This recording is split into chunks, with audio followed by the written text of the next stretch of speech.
नमस्कार, capital TV देख रहे हैं आप। मैं हूं आपके साथ पूजा। इस वक्त की बड़ी खबर नवाब मलिक से जुड़ी हुई सामने आ रही है। नवाब मलिक को 8 दिन की ईडी की कस्टडी में भेज दिया गया है। बता दें आपको, आज सुबह ही दोपहर के 3 बजे नवाब मलिक की गिरफ्तारी हुई थी। उसके बाद उन्हें कोर्ट में पेश किया गया। लंबी दलीलें दोनों पक्षों की तरफ से दी गई। उसके बाद बड़ा फैसला कोर्ट की तरफ से लिया गया है, यानी कि अब 3 मार्च तक ईडी की कस्टडी में ही रहेंगे नवाब मलिक। और इस बड़ी खबर पर हमारी नजर बनी है और इसी पे बातचीत करने के लिए कैपिटल टीवी के editor chief doctor Manish ji हमारे साथ न्यूज रूम से मौजूद है। 3 मार्च तक ईडी की कस्टडी में नवाब मलिक, अब जेल का हवा खाना होगा। देखिए, ये बड़ी खबर है इस वक्त की, क्योंकि ये शख्स कुछ दिन पहले तक चीख चीख के चिल्ला चिल्ला के ये कह रहा था कि हिम्मत है तो हमारे ऊपर हाथ डाल के देखो।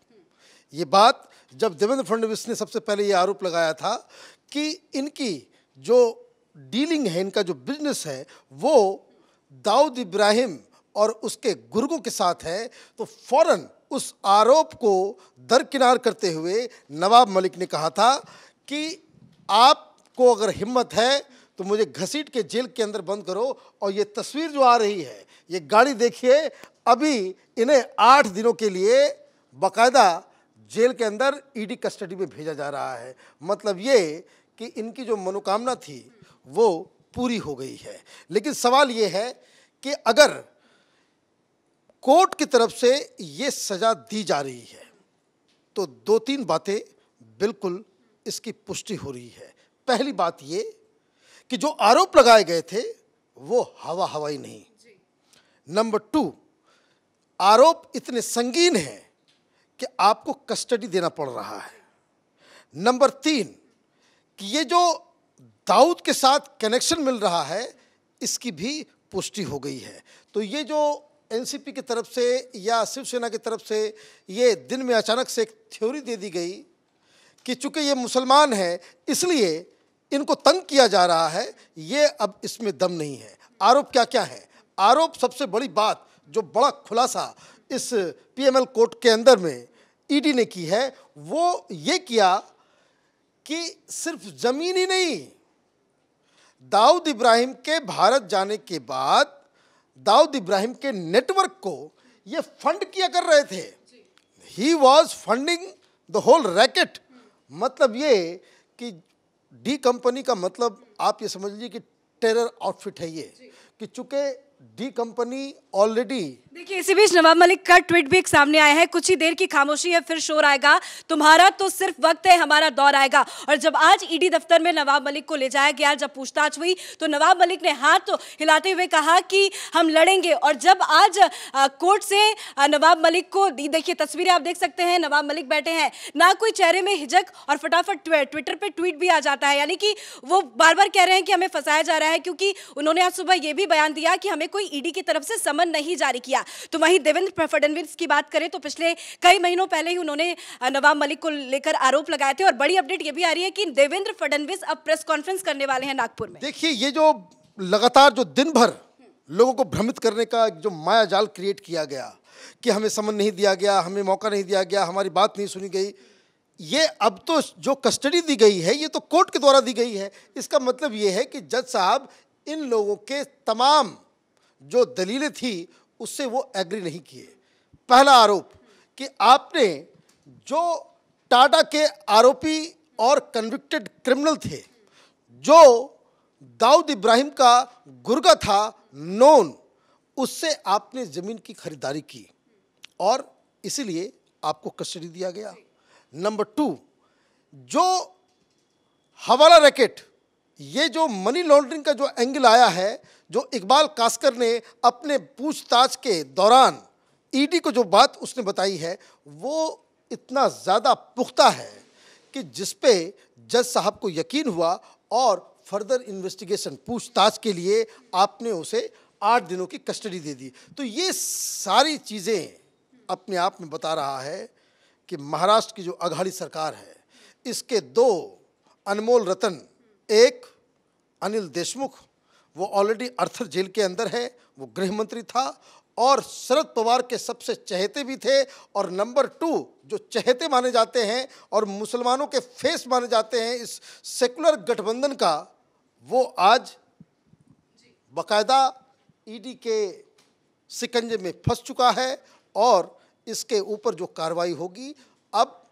देखना ये है कि एनसीपी की तरफ से, शिवसेना की तरफ से, वहाँ देखिए तस्वीरें दिखा रहे हैं नवाब मलिक की, ये तस्वीरें हैं। ईडी दफ्तर नवाब मलिक पहुंच चुके हैं। नवाब मलिक को ईडी की रिमांड में भेज दिया गया है। अब 3 मार्च तक ईडी की कस्टडी में रहेंगे। ईडी आज कोर्ट में बार बार ये दलील दे रहा था कि उनके पास बहुत ज्यादा पुख्ता सबूत है, डी कनेक्शन भी सामने आया है। पर नवाब मलिक के जो सपोर्टर्स है, यहाँ पे विपक्ष कह रहा है कि फटाफट उनको इस्तीफा देना चाहिए, लेकिन अभी तक इस्तीफा सामने नहीं आया। देखिए, इस्तीफे को लेकर के आपस में ही इन लोगों में झगड़ा चल रहा है। शिवसेना की तरफ से ये कहा जा रहा है कि भाई आप इस्तीफा दे दे।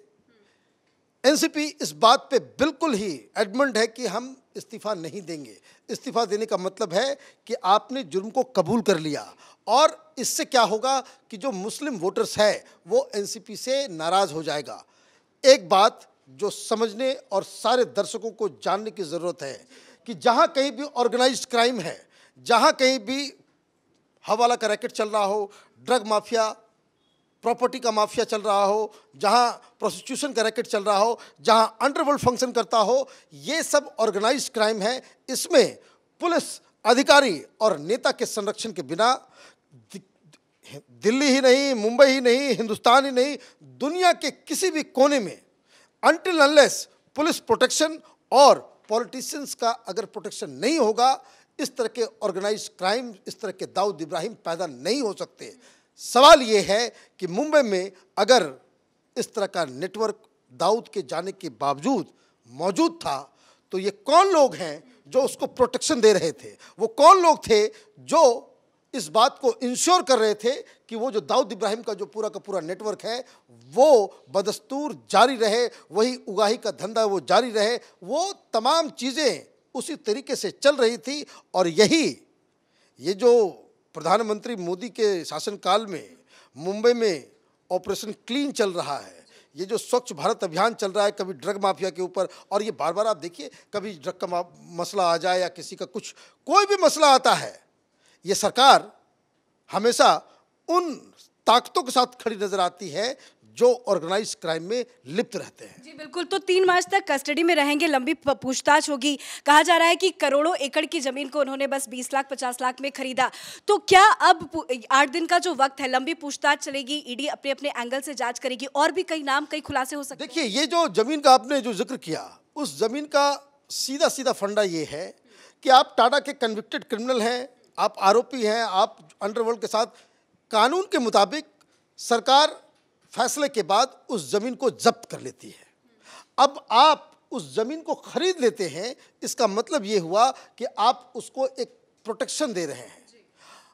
ये जमीन जानी थी सरकार के पास, नवाब मलिक ने नाम बदलवा करके, तो कभी बोलते हैं कि कोई गार्ड के नाम से था, किसी के और के नाम से था, आपने इधर उधर करके उस जमीन को सरकार के पास जाने से, उसे जब्त होने से रोका। ये एक मिली भगत है, और किसके लिए कर रहे हैं आप? उनके लिए कर रहे हैं जो बाकायदा टेररिज्म में इन्वॉल्व थे, जिन लोगों ने बॉम्बे में धमाका किया, मुंबई को जो है दहला दिया, और उस समय जब ये दहला गया था, यही एनसीपी की सरकार थी, यही शरद पवार मुख्यमंत्री थे, और यही मुख्यमंत्री आज इस तरह के लोगों को बाकायदा प्रोटेक्शन दे रहे हैं। अब देखिए, आपने जो खबर दी कि इसका जो है वो प्रेस कॉन्फ्रेंस शुरू हो गया है। किस प्रकार से अंडरवर्ल्ड के माध्यम से नवाब मलिक इन्होंने खरीदी,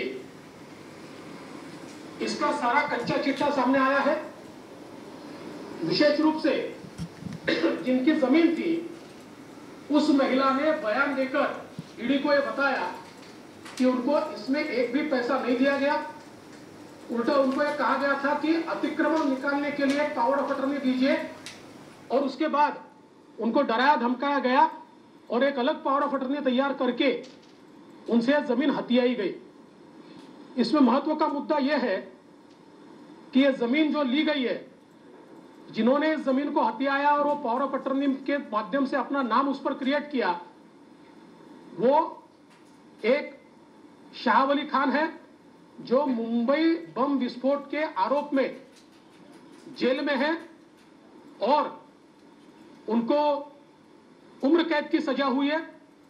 दूसरे सलीम पटेल है, जो हसीना पार्कर के फ्रंटमैन थे, और उनके नाम से दाऊद इब्राहिम, जो इस देश का दुश्मन है, वो इस प्रकार से मुंबई में जमीनों के व्यवहार करके उसके माध्यम से मनी लॉन्ड्रिंग करके टेरर फंडिंग करता था। देखिए, पूरा काला चिट्ठा है देवेंद्र फडणवीस के पास और यही वो आरोप कई बार लगा चुके हैं। अब कैसे बचेंगे नवाब मलिक? अब देखिए, इन्होंने जो बात कही इसमें एक और एंगल आ गया। अभी तो ईडी की कस्टडी हुई है। देवेंद्र फडणवीस कह रहे हैं कि एनआईए के पास भी इसके सबूत हैं। मतलब ये कि एनआईए तो टेररिज्म का एंगल से वो तहकीकात करेगी। तो एक तो मनी लॉन्ड्रिंग का केस और दूसरा यहाँ पे दाऊद इब्राहिम के नेटवर्क को फंड करने की बात, और दूसरा जब एनआईए तहकीकात करेगी तो आप कह सकते हैं बहुत बड़ी मुसीबत में फंस गए। ये बहुत ज़्यादा बड़ी मुसीबत में बाकायदा ये नवाब मलिक साहब जो है वो नपने वाले हैं। और क्योंकि एनआईए जब अपना तहकीकात करेगी वो दूसरे एंगल से करेगी। ये इस केस में अगर 8 दिन का मिल रहा है, उस केस में क्या होगा, एनआईए के पास क्या सबूत है, ये अघाड़ी सरकार को पूरी तरीके से जनता की नज़र में इसको कह सकते हैं कि बिल्कुल इनकी बेइज्जती, इनकी नाक कटने वाली है। ऐसा केस इसमें आ गया है। चलिए, बहुत बहुत शुक्रिया बातचीत करने के लिए। तो सीधी तस्वीरें आपको दिखा रहे हैं। देवेंद्र फडणवीस नागपुर से प्रेस कॉन्फ्रेंस कर रहे हैं। देवेंद्र, पहले भी कई आरोप जो है वो नवाब मलिक पर लगा चुके हैं, तो बुरे फंस चुके हैं नवाब मलिक। अंडरवर्ल्ड के साथ कनेक्शन आ रहा है। अभी 3 मार्च तक की रिमांड में भेजा गया है। ईडी की रिमांड में रहेंगे। ईडी के पास पुख्ता सबूत है। ईडी ने आज बार बार कोर्ट में यह दलील दी है कि उन्हें पूछताछ के लिए और भी ज्यादा वक्त चाहिए, क्योंकि आज सुबह अचानक से ईडी के ऑफिसर्स उनके घर पहुंचते हैं। घर पे 1-1.5 घंटे तक पूछताछ होती है। उसके बाद उन्हें ईडी दफ्तर ले जाया जाता है। ईडी दफ्तर में भी लंबी पूछताछ चलती है, क्योंकि ईडी के पास पुख्ता सबूत है। और उसके बाद 3 बजे नवाब मलिक को गिरफ्तार किया जाता है। उसके बाद कोर्ट में पेशी होती है और कोर्ट में ये दलीलें दी जाती है कि उनके कनेक्शन से कुछ सबूत भी दिखाया गया, जिसके आधार पर कोर्ट ने नवाब मलिक को 3 मार्च यानी कि 8 दिन की कस्टडी में भेज दिया है। इस खबर पर कैपिटल टीवी की नजर बनी हुई है। देखते रहिए capital TV. Camera person Ravi के साथ मैं पूजा, कैपिटल टीवी।